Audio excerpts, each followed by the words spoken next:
all these things after means Friday, because some net problem is there. 1 घंटे से ज़्यादा video हो जाता, डाउनलोड होने में बहुत देर लग रही है, और मेरी लगातार 2-3 क्लासें अभी हो रही है, so that is the problem. So I will put after the Friday, so you can means watch the videos, and I will provide the links of this thing. Okay, so now I am starting the divide and conquer. So in the last class we have discussed about that. मैंने एक example लिया था, that is the example of one means लकड़ी का गट्ठा, and I will say you that if you will I will put you one stick, then you will break that stick easily. So I can say if I have a difficult problem, or I can say that is the problem. Okay, so understand, try to understand this thing. Okay, so if I have the problem and I will divide this problem, I can divide this problem into sub problems. Okay, so you can say sub problems. And one thing is means if you are dividing that problem should be similar. So I can write this is the similar thing is again here. So you are dividing one difficult problem into some sub problems. After that, you will find the solution of these sub problems. Solutions of these sub problems means solutions, maybe this is the solution 1. I can write this is the solution 1, and again solution 2, solution 3, like this. So some n solutions is there, solutions. Okay, number of n solutions is there, and after that you will merge. I am not saying you will merge or combine. I am writing here combine. So this is not the thing, means combine means you are multiplying or you are adding. Anyhow you are combining the answers, and you will get the exact solution of this problem. So the problem and the solution. So directly we are not doing this thing, means if you are get the problem and you put some values and you are getting the solution, we are not doing this part. First we will divide. First we are dividing the solutions into some similar problems. So what is the means of dividing this? So dividing this, we are reducing the size, reducing the size, reducing the size. What is the means of that, sir? What is the means of that, sir? Reducing the size. AUL. That is, what is the means of that, sir? ये last slide हो गया. Just I am taking on the first. So means of reducing the size means if you have the size of problem of n. Size of problem is n. So we can divide this problem into some reduced part, means some reduced part may be some. Sir, I can divide this problem into n minus 1 part, means if the size is n, so I can say, sir, I am reducing this part into n minus 1, or I can say, sir, I am reducing this part n minus 2, n minus 3, like this. Okay, or what I can say, sir, I am reducing this part n by 2. Okay, n by 2, n by 2, means if you have one problem of n size, so I can reduce this part into two part, size of this part into two part, that is n by 2 and n by 2. Again I can say, sir, if I have the size of n, I can reduce that part n by 3, n by 3, n by 3. So here you can understand, if you have the size of the problem n, so what we are doing, we are reducing the size. So the similarity of this problem is not reducing, we are reducing the only the size. So sir, ये problem मैंने क्या किया, 3 part में divide कर दी. I am reducing this problem, n size of problem. This is the first part, this is the first sub problem, this is the second sub problem, and this is the third sub problem. After that, when I will get the solution of this problem, so I can say, sir, solution of the first, I can say, sir, solution of the second, and third one, solution of the third. So anyhow, if I will merge these things, the solution of the three things, if I will merge or combine, then I will get the exact solution of that problem of n size. So that will be your solution of the problem. जो आपको problem दी गई है n size की, उसका solution आप लोगों ने यहाँ पे फाइंड किया। सो this is the thing, what is the means of this thing, what is the means of divide and conquer. So you can understand what we are doing in this part, what is the means of divide and what is the means of conquer. Is it okay? Yes or no? Hello, please reply. Yes, sir. Yes, Okay, sir. Yes, sir. very good. But in between of these things, just remember this part. When we are solving this problem, when we are solving this problem means if you are solving this problem, so first part is dividing. First, always you will divide. In the second part, you will attempt or you will get the solution. So solution आपको किसके through निकालना है? Solution you will get from you will get the solution with the help of recursion. So recursion के through you will find the solution of all these problems. Just beta, I am getting a call, so important call, so I am coming back in 2 minutes. Okay, so wait.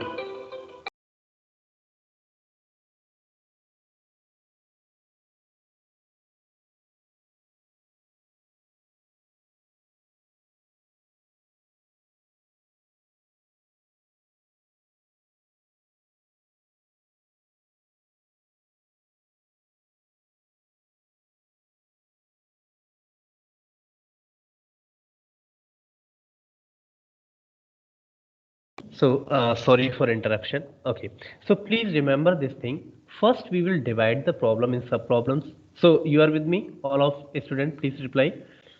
Okay, please reply. Yes or no? Yes, sir. Okay, Yes, good. sir.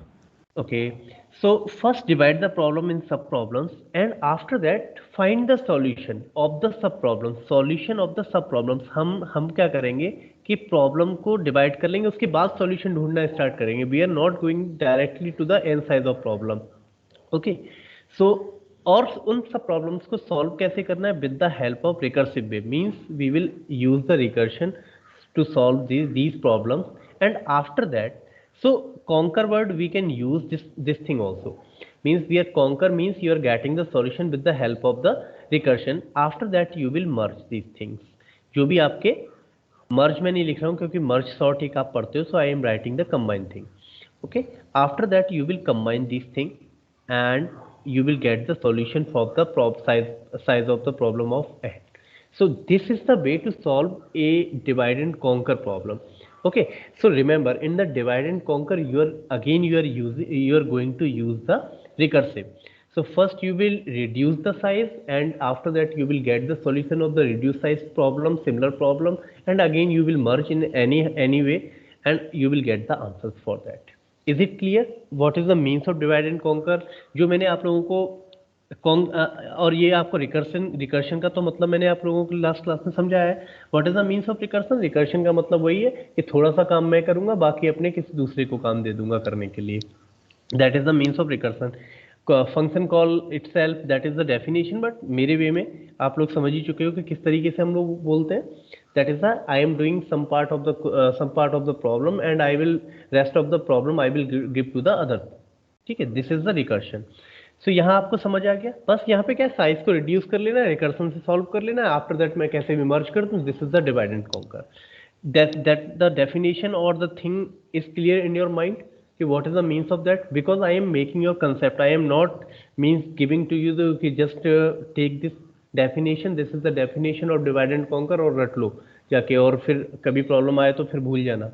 ऐसा नहीं है, क्योंकि रटने के बाद आप लोग ज़्यादा याद रख पाओगे 6 महीने 8 महीने. ठीक है, उसके बाद भूल जाओगे. एक बार कंसेप्ट बन गया देन तो आपको याद रहेगा हमेशा. इज इट ओके कि आपका डिवाइड एंड कॉन्कर क्या होता है, ये आपको समझ आ गया? Please tell me. यस और नो बोलते रहा करो यार, अच्छा लगता है मुझे भी कि हाँ बच्चे इन्वॉल्व हैं. Yes, hello, sir. गुड. एक दो बच्चे बोल देते हैं. ठीक Yes, है, sir. Good good good. Yes no यार लिख दिया करो. अगर चैट पर भी लिख दोगे तो that will B okay for me कि मीन्स बच्चे इन्वॉल्व हैं, सुन रहे हैं इवन.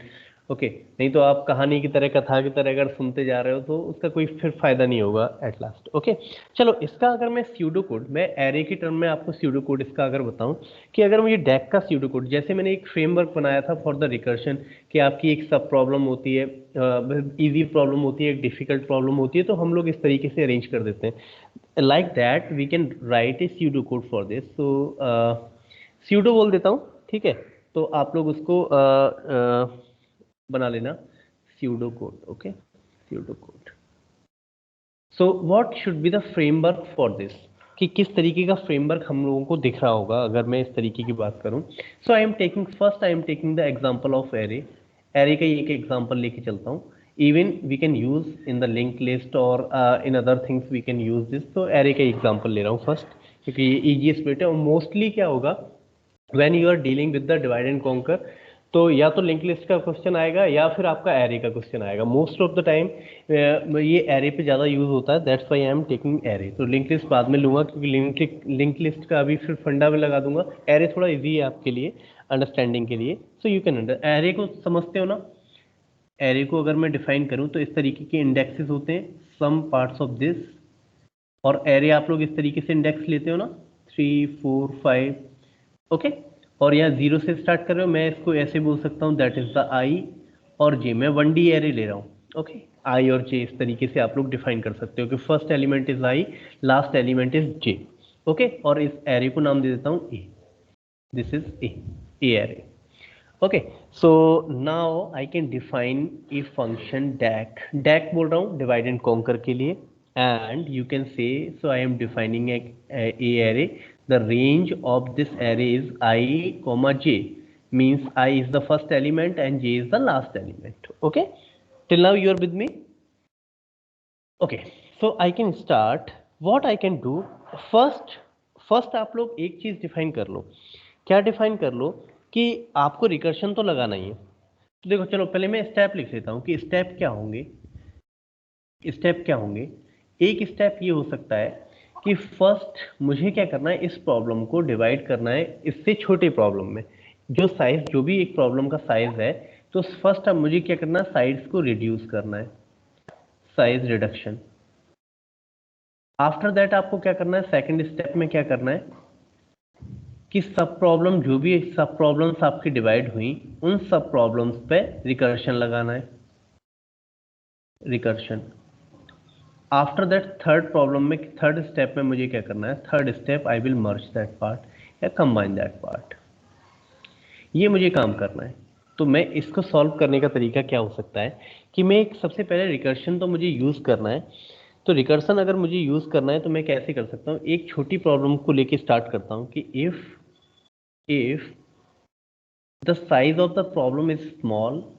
अभी मैं लिख दूं तब तो आप समझ लेना इसको, आई जे then return solution। और ये सॉल्यूशन जो होगा वो अभी मैं आपको बताऊंगा कि क्या सॉल्यूशन है। अभी मैंने इसलिए लिया है क्योंकि हमको रिकर्शन यूज करना है ना। ओके और यहाँ पे स्मॉल। अब आप लोगों ने ये भी पढ़ रखा था कि एल्स, नॉर्मल रिकर्शन में हम लोग इफ एल्स से ही यूज करते हैं। फर्स्ट आपका स्टेप क्या है कि डिवाइड द प्रॉब्लम। ओके सो अगर बिल्कुल बेसिक हमारा क्वेश्चन है तो हम लोग क्या कर सकते हैं कि एक स्मॉल प्रॉब्लम है बिल्कुल, उसमें जिस तरीके से हमने लास्ट टाइम किया था रिकर्शन में कि स्मॉल इनपुट साइज है, then you will directly go for the solution. उसके लिए हमें रिकर्शन लगाने की जरूरत ही नहीं है। अदरवाइज हम लोग क्या करेंगे, we will go for reducing the size. अभी मैं एक प्रॉब्लम लेके चल रहा हूँ कि एन साइज की आपकी प्रॉब्लम है, उसको मैंने दो पार्ट में डिवाइड कर दिया, that is n/2 and n/2। Okay ये मैंने n/2 पार्ट में डिवाइड कर दिया।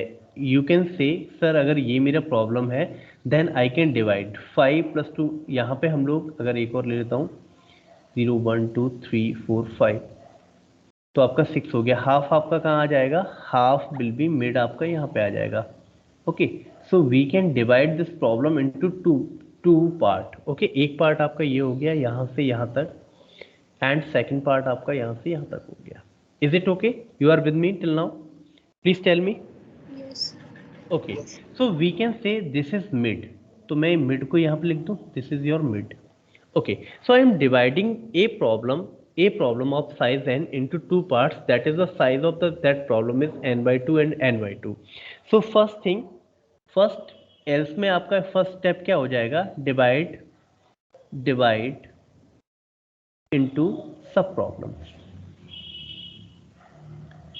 So what you can do, और अगर आपको मिड निकालना है तो मिड निकालने के लिए नॉर्मल एक तरीका है स्टार्ट प्लस लास्ट, इसको मैं स्टार्ट भी बोल सकता हूँ, some books like written like this start and end. Okay तो स्टार्ट प्लस एंड बाई 2, तो मैं क्या लिख सकता हूँ i प्लस जे बाई 2, तो आपका मिड निकल के आएगा वैसे भी 0, यहाँ पे आप देख सकते हो 0 plus 5 divide by 2. Okay so ये तो गलत नहीं, ठीक है, नो 0 प्लस 5, तो ये तो आपका आंसर 2 आना चाहिए ना, क्योंकि you will get the integer. यहाँ पे आंसर क्या है, मैंने 3 लिया है, 0 1 2 6. Okay so how many 0 start and is it okay? 0 5 2, then it will comes here, or 0 1 2 3, but it should come. What is the problem? Okay, so leave this part first, I will tell you. Okay, just wait. So you will find the mid. After that you have divided this problem into two parts, then you will solve the problem recursive. अब देखो दो part में आपकी problem divide हो गई है, तो you have two सब problems now. You have two सब problems of size n by 2 n by 2 means एक साइज आपका हो गया i से मिड तक का, ठीक है. दूसरा साइज आपका क्या हो जाएगा, अगर यहाँ से यहाँ का साइज में ले रहा हूँ तो you can say sir starting 3 से हो रहा है, तो इसको मैं बोल सकता हूँ मिड प्लस 1, जो भी आपका मिड आया उसके आगे तक. तो एक प्रॉब्लम आपकी हो गई i से मिड तक की, एंड सेकेंड प्रॉब्लम आपकी कहाँ से हो गया, मिड प्लस 1 से लेके j तक का. इज इट ओके, स्टार्ट से मिड और मिड प्लस 1 से आपका एंड तक. इज इट ओके, यस और no, come on. Yes okay.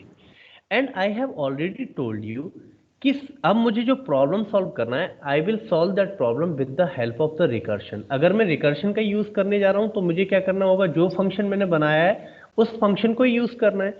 So what will I do, इसमें मैं क्या करूंगा, first solve, so recursively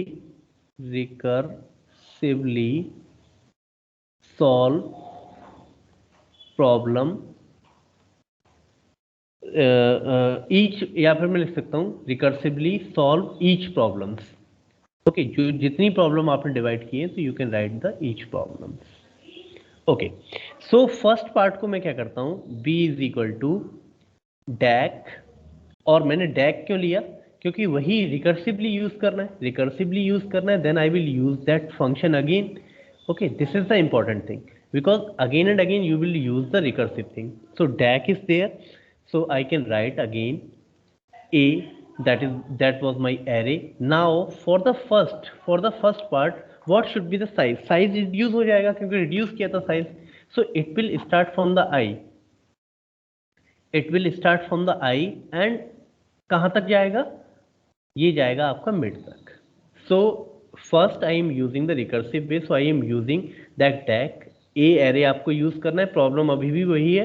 then the size is reduce, तो साइज कहाँ से कहाँ तक हो गया, आई से आपका मिड तक हो गया. For the second part what you can see, so I am taking the c variable and I can write again that is DAC. जो भी आपका आपने प्रॉब्लम ली है वही प्रॉब्लम आप सॉल्व करो, उसी एरे के लिए यूज करो, but size size has reduced. So size कहाँ से कहाँ तक हो गया सेकंड प्रॉब्लम के लिए, mid plus 1 to j at the last problem. So now it is understood by you that what we are doing here, we are using the recursive way to attempt this problem again, but size, you can see this part, size now has been reduced. Size आपका reduce हो गया. Is it okay? Clear है बेटा? Please tell me. Yes sir. Very good. Third मैं अभी आपको केवल programme लिखना नहीं, केवल आपको एक आइडिया दे रहा हूँ कि प्रोग्राम इस तरीके के होंगे. थर्ड आपको क्या करना है कि just combine this part. So I am combining this part. Combine करने के लिए मैं क्या कह सकता हूँ कि जस्ट डी एक वेरिएबल ले लिया और मुझे बी और सी के, तो मैं यहाँ पे कंबाइन वर्ड यूज करता हूँ. वो कंबाइन किस तरीके से होगा वो प्रॉब्लम पर डिपेंड करेगा. So I am combining B and C. Combine का मतलब डोंट रिमेंबर दैट पार्ट कि कंबाइन का मतलब आपका एडिशन है, मल्टीप्लिकेशन है, डिवीजन है और वॉट एवर, कि सर कंबाइन का मतलब तो एडिशन होता है। Not, I am not saying कि you are doing addition, I am saying anyhow you are combining this part, क्योंकि कुछ सॉल्यूशन यहाँ से आया, कुछ सॉल्यूशन यहाँ से आया, now you will merge that part. So according the problem you will merge that part or combine that part.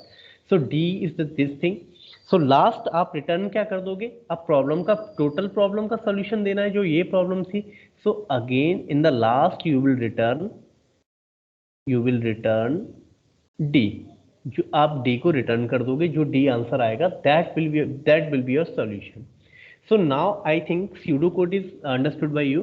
Means first we have one problem of n size. यहाँ पे हमारा साइज कितना था, we have problem of n size और हमें recursion से solve करना है। तो हमने स्मॉल इनपुट के लिए क्या किया कि हमने एक आंसर लिख दिया कि ये इनपुट हमारा बहुत ही स्मॉल है, then we don't go for the other thing, just I will write the answer. Okay, देन मैंने क्या किया, इसको n/2 और n/2 में डिवाइड कर लिया, टू सब प्रॉब्लम्स में डिवाइड किया, that is first problem and this is second problem. And I am recursively I have used that part, means for the first solution I stored that solution in the B and for the second I stored the solution in the C। और वहाँ पे size क्या हो गया, अगर मैं array ले रहा था 0 से लेके मिड तक हो गया, और सेकंड पार्ट के लिए मिड से जो भी आगे क्या जितना एंड तक बचा हुआ है उस पार्ट को मैंने ले लिया। And I have combined that part in any how, and जो भी मेरा आंसर आया कंबाइनिंग के बाद, सो कंबाइनिंग का मतलब क्या हो गया, जो भी मेरे n/2 के सॉल्यूशंस आए 1 and 2 प्रॉब्लम के, उनको मैंने कंबाइन किया and I get the answer. So that is the answer of solution. So this is the theme to solve a divide and conquer problem. Is it okay? अब sir आप लोग कहोगे कि sir ये सब तो आप कहानी बताते जा रहे हैं, ये तो मैं पहले भी कर सकता था, बट इसका फायदा क्या होगा सर, फायदा क्या होगा? सो अभी आप थोड़ा सा पीछे थ्योरेटिकल क्लास में the benefit is time complexity, तो पहले से मैं बता दे रहा हूँ, ये आपको मैं फिर दोबारा बता दूंगा कि when we are using this type of strategy or you can see this type of solution, we reduce the time complexity. So in this solution you reduce the time complexity. So we will see, अभी आप time complexity निकालना सीखे नहीं है, मैंने सिखाया नहीं है, but after 2 or 3 classes you can understand कि सर लास्ट वाले इस मेथड से अगर मैं कर रहा था then time complexity was n, means आपका जो टाइम कॉम्प्लेक्सिटी थी लीनियरली ग्रो कर रही थी, बट अभी ये टाइम कॉम्प्लेक्सिटी n से कम हो गई या कांस्टेंट हो गई या उससे किसी भी तरीके से n से कम हो गई, लीनियरली ग्रो नहीं कर रही, अब सर उससे डाउन हो गई है। ओके, तो we will see this part after some time or means after 2 or 3 classes. Okay, so you can understand this thing, but here I am telling the advantage only, कि means what should be the advantage of this thing, कि आपको क्या फायदा होगा इस चीज का, कि what is the advantage of using the divide and conquer, कि सर हम रिकर्शन लगाएं, डिवाइड करें, ये करें, कुछ फायदा तो होना चाहिए। so that is the benefit of this thing. Is it okay to you what I am saying? Yes. Yes, okay, very good. So I think this part is clear to you. So again I am taking same problem, last problem, that is a to the power n. So I can say the problem is, so now you can understand, first we will discuss in the divide and conquer some problems, we will take the solutions. So some standard problems, so you can say first problem, that is the power of element. So I can write these problems, so you can tell me sir ये वाली रह गई है या ये वाली बता दो, तो ये वाला we will attempt. So power of element means a to the power n का solution we will find with the help of deck. Second we will go for the max, some problems we will discuss max min problem. Okay, we will find the max and minimum element in the problems. Third we will go for the binary search. We will attempt with the DAC. Fourth we will go for the merge sort, merge लिख दे रहा हूँ, okay, merge sort. फिर we will go for the quick sort, okay, and we will go for the matrix multiplication with the help of DAC. Matrix multiplication, some standard problems are there और mostly interviews में भी आपको इन्हीं से पूछा जाता है, मैट्रिक्स मल्टीप्लिकेशन, मल्टीप्लाई लिख देता हूँ, multiply, okay. 7th, you can say long integer multiplication, so long integer multiplication. So you can say, इसमें आपको कैसे क्वेश्चन पूछे जाते हैं? फर्स्ट वो पूछेगा कि इसका एक आइडिया बताओ brute force. Brute force means, brute force word आप लोगों ने सुना है? Anyone? Brute force algorithms, please tell me. Sir अभी तक नहीं सुना। अभी तक नहीं सुना, first time, okay okay okay. So brute force solution और ब्रूट फोर्स एल्गोरिथम्स, अगर कोई वर्ड बोलता है कि attempt this problem with the help of brute force algorithm, the means, so what should be the possibility? Brute force algorithm में हम लोग क्या चेक करते हैं कि anyhow we will get the answer, okay, we will focus on the answer, we will not focus on the time complexity or the efficiency of the problem. So we can say all possible solutions, all possible solutions, okay, anyhow we will get the answer of that problem. मैं फिर check नहीं कर रहा हूँ कि मेरी complexity कितना हो रहा है, मेरा स्पेस कॉम्प्लेक्सिटी कितना होगा, मेरा टाइम कॉम्प्लेक्सिटी कितना होगा, और मैं कितने वेरिएबल यूज कर रहा हूँ, कितने वेरिएबल्स यूज नहीं कर रहा हूँ। अगर कोई कहता है कि use attempt this problem with the help of brute force algorithm, so you can go any type of solutions, any type of possible solutions, so that is the brute force solution.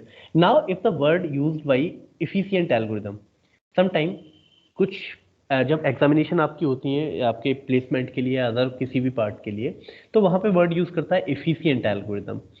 Then you have to check the complexity of the problem, means you have to use the means the algorithm like this, the complexity is the means minimum complexity for the problem, कि अगर कोई problem आपकी मिली तो efficient algorithm word use कर रहा है, then you have to take care of this कि मैं इस प्रॉब्लम को विद इन कॉम्प्लेक्सिटी करना है या मिनिमम कॉम्प्लेक्सिटी इसको लेके आना है। उस टाइम हम इस चीज पे हम लोग फोकस नहीं करते, that is you will get the possible solution, कि आपका आंसर जनरेट हो जाए। Not on this, you have to attempt that problem with the help of that algorithm which has the minimum time complexity. So you will remember that part. Otherwise क्या होगा, या तो efficient algorithm लिख देगा या फिर particular नाम दे देता है कि you can attempt this problem with the help of this algorithm. Okay, तो नाम दे देगा तो आपको वही एल्गोरिदम यूज करनी है। ओके, जो भी नेम होगा एल्गोरिदम का। इफिशिएंट एल्गोरिदम अगर देता है तो यू हैव पॉसिबिलिटी, मींस आप 2-3 यूज कर सकते हो, बट उनमें से टाइम कॉम्प्लेक्सिटी किसकी कम है आप लोग उसी को यूज करना चाहोगे, बिकॉज आपको एफिशिएंट वे में उसका आंसर देना है। या यहाँ पे एफिशिएंट बोल सकता है, सम टाइम बोल देगा optimized algorithm. okay, use the optimized algorithm to solve this problem. So you will remember this name, what is the means of brute force algorithm, what is the means of efficient, and what is the means of optimized algorithm. Is it okay? Yes. Okay, so one by one when we will study about the time complexity, you can understand कि sir इसकी कम होती है, इसकी ज़्यादा होती है, तो वो दिमाग में एक फंडे बनते जाएंगे धीमे धीमे, तो वो हम लोग वन स्टेप बाय स्टेप देखते हैं। So now I am coming to the first problem, that is your power of the element. Okay, so I am discussing that is the power of element. So already I have discussed this problem, means in this problem you can say, sir, we have find the solution of this. So you can say, sir, a, we have one element a and we are multiplying this element in n times. That is okay? Okay, so how can we attempt? First we can see, I am not going the efficient algorithm, first I am going for the brute force, or you can say iterative way. Sometimes it will be written, you can use the loop, जैसे मैंने first example में दिया है, you can use the loop, so you can say that is the iterative way. Okay, so इसको first loop की for loop की help से अगर इसको सॉल्व करूं, मैं पूरा सॉल्व करके नहीं दिखाऊंगा क्योंकि ये असाइनमेंट प्रॉब्लम दिए, I will just give you the hint. So I can say that is the brute force or the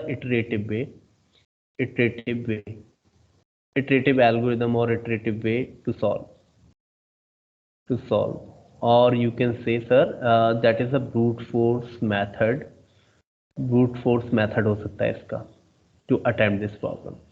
So already we have discussed that if you have this type of problem, what we can see, what we can do.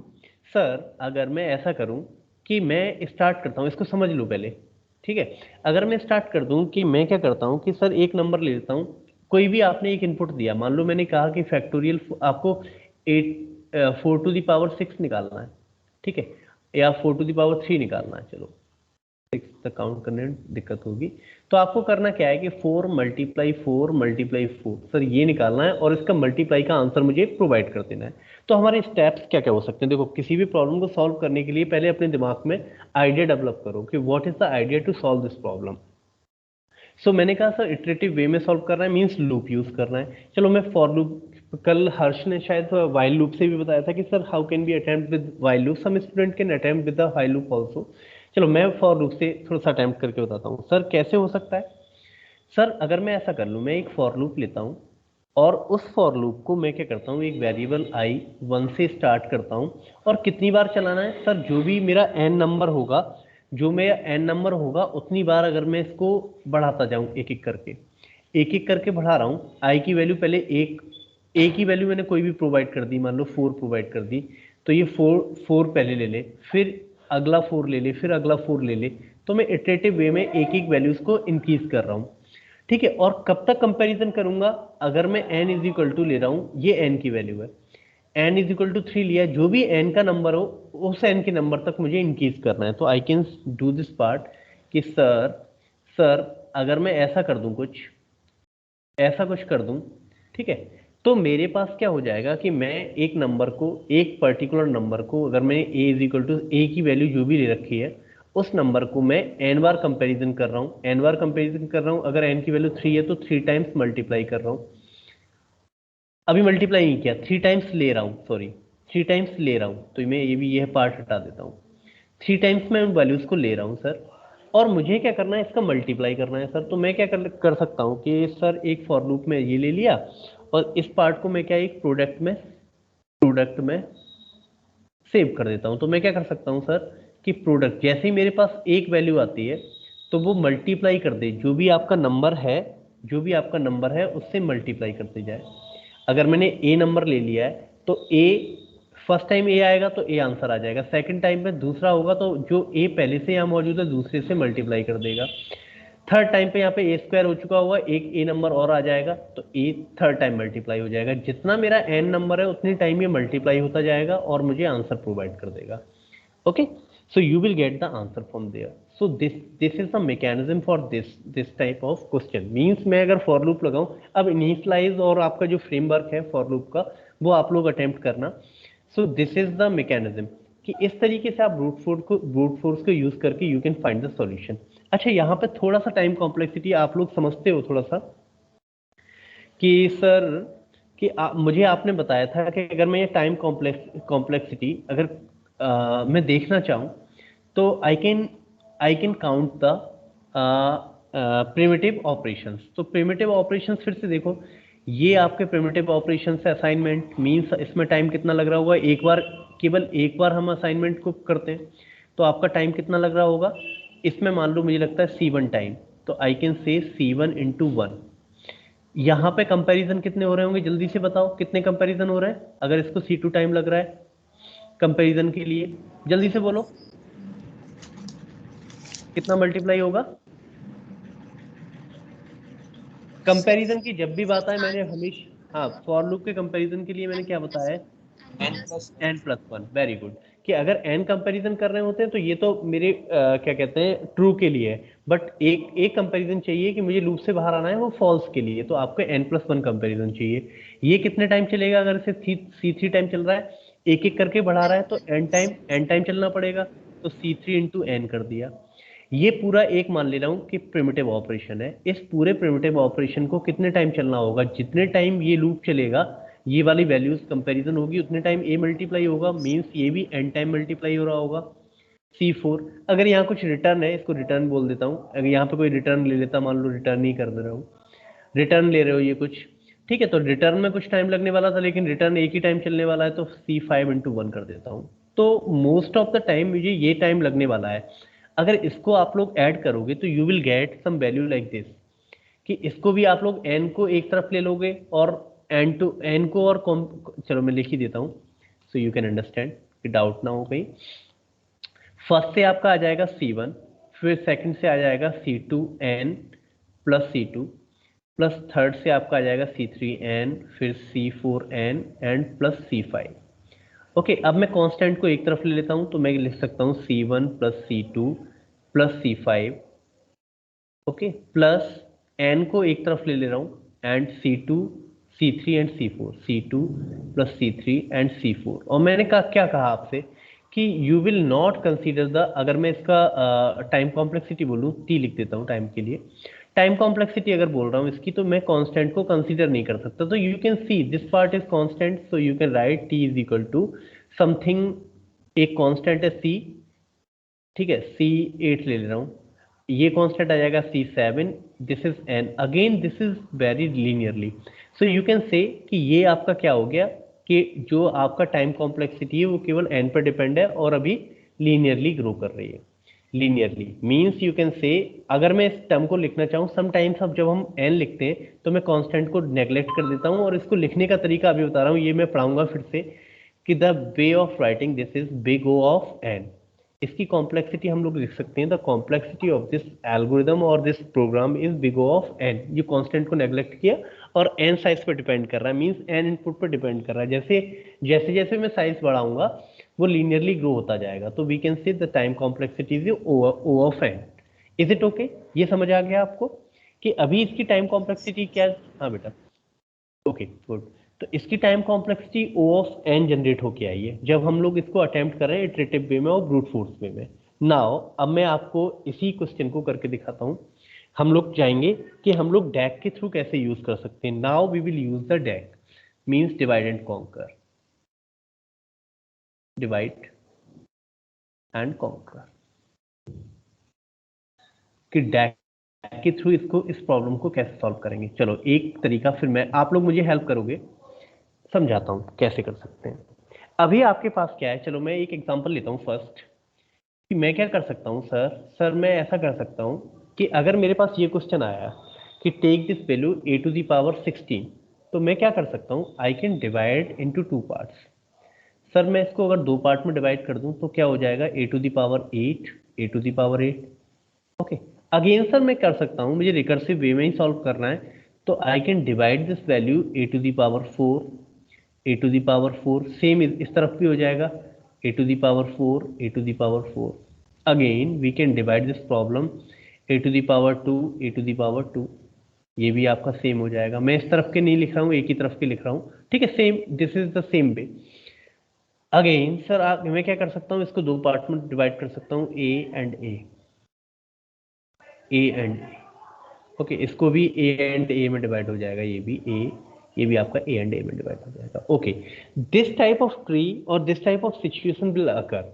Okay sir, तो मेरा क्या हो सकता है, मैं कह सकता हूं कि सर जब मैं a की वैल्यू, और देखो अभी a की पावर 0 पे मैं बात नहीं करता, चलो अगर a की पावर यहाँ पे, चलो ये मैं ऐसा करता हूँ, a की पावर 1, a की पावर 1, अभी ये लास्ट नहीं ले रहा हूँ, इसको भी 2 पार्ट में डिवाइड कर सकता हूँ, दैट इज a की पावर 0, a की पावर 0। a की पावर 0 का आंसर आप लोग मुझे बताओ क्या आएगा, यहाँ पे भी डिवाइड हो सकता है a की पावर 0, दैट इज 1। ओके, यहाँ अगर मैं a की पावर 0 लिखूँ या a की पावर 1 लिखूँ, तो मेरा स्मॉलेस्ट केस क्या हो सकता है कि sir if the power of a should be 0 then I can write the answer is a। तो मुझे स्मॉलेस्ट केस मिल गया, और यू कैन से सर कि स्मॉल केस क्या हो सकता है, अगर a की पावर 0 हो जाए, n की वैल्यू अगर 0 हो जाए, then I will get the direct answer that is 1। Okay, तो जब भी आप रिकर्सन लगा रहे हो तो हमेशा याद रखो एक आपका सॉल्यूशन ऐसा होना चाहिए एटलीस्ट जहां पे आपको डायरेक्ट सॉल्यूशन आपको मिल जाए, अदरवाइज आप रिकर्सन लगा नहीं पाओगे। इसी को हम लोग क्या कह देते हैं कि that is your base case. अगर यहाँ पे आपको आंसर नहीं मिला, a की पावर 0 आपको पता नहीं होती या a की पावर 1 आपको पता नहीं होती, लास्ट केस में भी a की पावर 1 हो सकता है किसी जगह, बट अगर आपको एक केस एटलीस्ट आपको पता नहीं है तो आप लोग फिर रिकर्सन नहीं लगा सकते, बिकॉज यू नो कि रिकर्सन यूज करने के लिए आपका फंडा क्या है, एक बेस केस होना चाहिए, एक स्मॉलेस्ट केस होना चाहिए स्मॉल इनपुट के लिए, after that you can use that case, complex के लिए हम लोग यूज कर लेते हैं। तो बेस केस आपका क्या हो गया, a की power 0 is equal to 1, is it okay? You are with me everyone? Yes. Okay. Second part क्या हो सकता है कि सर सेकंड पार्ट में क्या कर रहा हूँ, यहाँ तक अगर आपको समझ आया है तो मैं पहले यहाँ बेस बना देता हूँ, कोड तो मैं आप लोग कर ही लोगे फिर कि सर ये मैंने कर लिया कि बेस केस निकाल लिया। तो मैंने जो आपको ये सिखाया है, जो अभी एल्गोरिदम लिखना सिखाई थी, इसमें ये बेस केस जनरेट होके आ गया, ये बेस केस के लिए ही था, ये बेस केस जनरेट होके आ गया सर। ठीक है, इसके बाद मुझे क्या करना है कि सर आपने क्या किया है कि आपने दो पार्ट में डिवाइड किया है इस क्वेश्चन को। तो दो पार्ट में डिवाइड करने के लिए मैं क्या कर सकता हूँ, मैं क्या कर सकता हूँ सर कि मैं n की जो भी वैल्यू है, यहाँ पे 16 ले लिया था n की जो भी वैल्यू है अगर उसमें डिवाइड कर दूं 2 से, डिवाइड कर दूं 2 से, तो अगर मुझे यहाँ पे आंसर 0 मिलता है, ठीक है, दो केस हो सकते हैं देखो, अगर n की वैल्यू डिवाइड करता हूँ 0 से, और सर ये तो आपका इस तरीके के केस हैं जो इवन केस हो जाएंगे, इवन नंबर के लिए जो केसेस हैं n is equal to even है उनके लिए ये केस हो जाएगा, या सर 16 ले लिया तो 8 बार डिवाइड हो जाएगा, रिमाइंडर आपका क्या आ जाएगा, 0 आ जाएगा। बट सर अगर आप, मैं 17 ले लेता हूँ सर, इस टाइम पे तो मेरा सर आंसर 0 नहीं आएगा, इस टाइम पे मेरा आंसर क्या आएगा, 1 आएगा। Is it okay? तो मैं दो केस लेके चल रहा हूँ कि when n divided by 2 then you will get the remainder 0, so this is the n even for the even numbers, else मैं क्या कह सकता हूँ, अदरवाइज वो क्या होगा, अगर मेरा 0 जनरेट होके नहीं आया तो कह सकता हूँ कि that is the odd number. तो मेरे पास सर n के लिए भी दो केस हो गए कि n इवन है या सर n ऑड है। तो पहला केस में देखूंगा सर n अगर इवन होगा, अगर मैं डिवाइड कर लेता हूँ, डिवाइड करने के लिए फिर से मैं क्या बोल रहा हूँ कि you will divide into two parts, that is n/2 जिस, that's why I am dividing by 2। मैं दो पार्ट में डिवाइड किया और उसकी वैल्यू अगर 0 मिलती है then I will say that is the even part, and for the second I can say that is the odd part. Okay, चलो पहले इवन की बात कर लेते हैं कि अगर सर ये कंडीशन होती है, अगर मेरी एक कंडीशन होती है, अब केस देखना, आपका एक केस तो ये आ गया, ये आपका बेस केस आ गया, फर्स्ट कह सकते हो। उसके बाद आपने क्या कर लिया, डिवाइड कर लिया, ये आपका डिवाइड हो गया। थर्ड, मतलब थर्ड पार्ट बोल रहा हूँ, थर्ड पार्ट आपका क्या है कि रिकर्सिवली अब आपको सॉल्व करना है, आंसर जनरेट करना है। तो मैं मान लेता हूँ कि सर मैंने एक फंक्शन बनाया था डैक नाम से, यहाँ पे पहले ही स्टार्टिंग पे मैं बना देता हूँ कि एक डैक नाम से फंक्शन बनाया था जिसमें मैंने डैक पावर बोल दे रहा हूँ, चलो डैक पावर के लिए एक फंक्शन बनाया था और उसमें दो वैल्यू मैंने प्रोवाइड की थी, that is the int A provide कर दिया था और इंट एन प्रोवाइड कर दिया था। ए और एन मैंने दो वैल्यू लिए, ए क्योंकि ए की पावर एन का मुझे सॉल्यूशन फाइंड आउट करना है तो ए ले लिया और एन ले लिया। अब मुझे क्या करना है सर कि मैंने बेस केस बना लिया, अगर एन की पावर 0 है then I will get the 1। Second मैंने दो पार्ट में डिवाइड कर लिया, ठीक है, और दो केस वहां पे डिवाइड हो गए कि सर अगर दो केस इस तरीके से डिवाइड हुए कि अगर 0 आता है तो इवन है, अगर 0 नहीं आता तो मेरा ऑड है।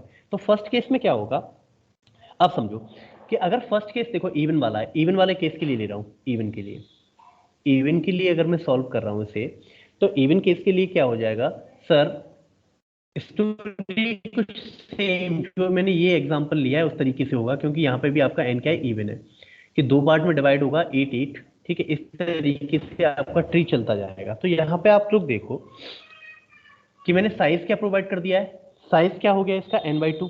तो अगर मैं डैक लगाना चाहता हूं तो मैं कह सकता हूं कि सर मुझे रिटर्न क्या कर दे, ये चीज रिटर्न क्या कर दे, मुझे ये रिटर्न कर दे सर जो फंक्शन मैंने डैक का बनाया, ठीक है, डैक पावर नाम से जो फंक्शन बनाया है उसी फंक्शन में मुझे ए पे तो कोई डिफरेंस नहीं आएगा क्योंकि जो ए की वैल्यू जो आपने ली है वही रहे। मैं क्या कर रहा हूँ, साइज n/2 रिड्यूस कर दे रहा हूँ, ठीक है, साइज n/2 ले लिया, और सेम इन दोनों का मल्टीप्लाई करके अगर मैं देखो केवल इतनी प्रॉब्लम को देखूं, तो मैं अगर इन दोनों का मल्टीप्लाई कर दूं इन दोनों सॉल्यूशंस को, तो मैं ए की पावर 16 का आंसर निकल सकता है मेरा, ए की पावर 8 का मल्टीप्लाई करूं ए की पावर 16 का आ जाएगा। इस प्रॉब्लम को देखूं, अगर मैं ए की पावर 4 और ए की पावर 4 का मल्टीप्लाई करूं तो ये प्रॉब्लम ए की पावर 8 का आंसर आ जाएगा। अगर ए की पावर 2 का मल्टीप्लाई करूं तो ए की पावर 4 का आंसर आ जाएगा। इसी तरीके से ए और ए का मल्टीप्लाई ए स्क्वायर देगा और ए जीरो का मल्टीप्लाई आपको देगा A1, ठीक है। तो इस तरीके से हम लोगों ने डिवाइड, सॉरी बेस केस नहीं, यहाँ तक देखेंगे, बेस केस तो मैंने अलग ले लिया है, तो ए और ए का मल्टीप्लाई करेंगे तो ए स्क्वायर आ जाएगा। बेस केस तो मैंने अलग ले लिया क्योंकि इन दोनों का मल्टीप्लाई आपको 1 ही प्रोवाइड करेगा। तो बेस केस तो मैंने पहले ही लिख लिया है अलग से, क्योंकि ये मेरे को डायरेक्ट आंसर दे रहा है। बेस केस मुझे डायरेक्ट आंसर देता है, बाकी टाइम पे मुझे रिकर्सन लगाना है। तो रिकर्शन यहाँ पे लगा रहे हैं। तो देखो अभी मैंने हाफ पार्ट को सॉल्व किया है, केवल इस वाले पार्ट को, केवल मैंने ये वाला पार्ट सॉल्व कर लिया कि ए की पावर 8 के लिए। लेकिन सर अभी तो ये बचा हुआ है, इसको क्या करना है? ठीक है, मैं क्या करता हूँ, मल्टीप्लाई कर देता हूँ। और मल्टीप्लाई में भी क्या करूंगा, सेम चीज कर दूंगा कि मेरे पास सेकंड वाला पार्ट भी क्या है, डैक है, और डैक पावर को मैं क्या कर देता हूँ, मल्टीप्लाई कर देता हूँ कि sir a into n by two, sorry a comma n by two की मैंने वैल्यू ले ली और यहाँ से मैं आंसर को जनरेट कर लूंगा। तो दोनों आपके मल्टीप्लाई हो गए और आंसर आ जाएगा। Is it okay? ये आपका लूप रिकर्सिवली चलता रहेगा, जितना आपका ए की वैल्यू होगी उतनी टाइम ये चलता रहेगा और वर्क करता रहेगा। Is it okay? ये समझ आ गया? Yes. सभी स्टूडेंट बोलो, other student please tell me. Hello? Yes, sir. Okay, very Yes, good. sir. अब आप कहोगे सर, लेकिन सर ये तो चलो ठीक है सर, आपने ये कहानी बता दी, ये तो आपके लिए इवन के लिए था, तो मैं थोड़ा सा रब कर दूं, ये चलो आगे ले लेता हूँ। ये तो इवन की कहानी हो गई सर, ऑड की कहानी थोड़ा सा बताइए ना कि ऑड में क्या होगा। ऑड में तो सर अगर मैं 17 से डिवाइड कर रहा हूँ 2 को, तो आपका आंसर तो आ जाएगा कितना, 8, लेकिन एक तो बचेगा 1, तो रिमाइंडर बच रहा है। तो इस टाइप की कहानी में क्या होगा, इस टाइप की कहानी चलो मैं समझाता हूँ कि अगर n is even, n is even, n आपका, sorry n is odd, sorry n आपका ऑड है सर, उस टाइम पे क्या हो रहा होगा, चलो मैं यही फंडा ले लेता हूँ कि सर अगर मैं रिटर्न करना चाहता हूँ, देखो एक a आपके पास बच गया, अगर मैं कहता हूँ कि a n की वैल्यू 5 है, ठीक है, और मैं इसे 2 पार्ट्स में डिवाइड कर रहा हूँ, तो आप ऐसे कहोगे सर मैं क्या कर रहा हूँ, या पिक्चराइजेशन समझ लो कि सर मैं 2 पार्ट में डिवाइड कर देता हूँ, तो यहाँ पे a की पावर 5 था, तो मैं क्या कर सकता हूँ सर, a की पावर 2 और a की पावर 2 में डिवाइड कर लिया, और लेकिन एक a बच गया, उसका मल्टीप्लाई में बाद में कर दूंगा। ठीक है सर, इस तरीके की अगर सिचुएशन में अटेम्प्ट कर लूँ तो मेरा आंसर आ सकता है। ठीक है, ये सिचुएशन देख रहे हो, एक ए का और मल्टीप्लाई कर लूँ सर, तो मेरा आंसर जनरेट होके आ जाएगा। या इज इट ओके? ये समझ आया बेटा कि 2 पार्ट में डिवाइड किया सर, एक ए का और मल्टीप्लाई कर दूं बाद में, तो मेरा आंसर जनरेट होके आ जाएगा, फिर मुझे प्रॉब्लम नहीं। बाकी कहानी तो इवन जैसी चलना स्टार्ट हो जाएगी इसके नीचे। यहाँ पे 17 भी आप ले लेते तब भी क्या होता कि सर मैंने 17 यहाँ पे ले लिया, ओके, तो मैं 2 पार्ट में डिवाइड कर दे रहा हूँ सर, दैट इज ए की a to the power 8, a to the power 8।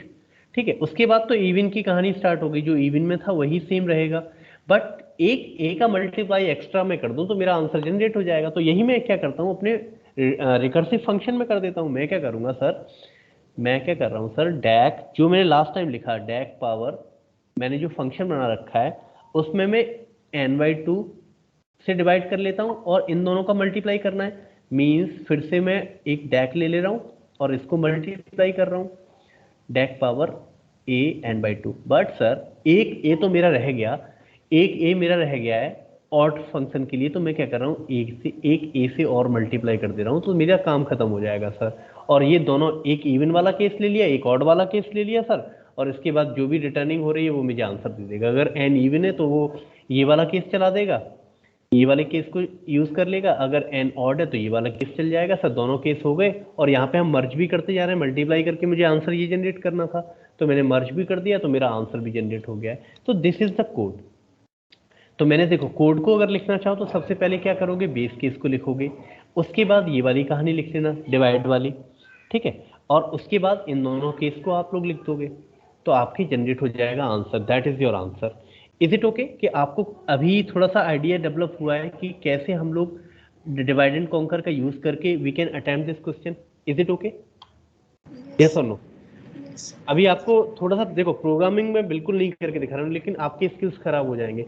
तो प्रोग्राम में आप जाना, इवन मैं बहुत ज्यादा हिंट दे दे रहा हूँ प्रोग्राम की कि you can attempt that program, but तब भी अभी प्रोग्राम करोगे तो एरर्स आएंगी, वो सॉल्व करना है आप लोगों को। सी अभी आप लोगों ने प्रेजेंटली पढ़ा है थोड़े दिन पहले ही। बट देखो एक चीज मैं यहाँ पे बताऊं कि ये तो मैंने डेक्स से सॉल्व कर दिया सर, अभी डेक्स से मैंने ये सॉल्व कर दिया डिवाइड एंड कॉन्कर लगा के।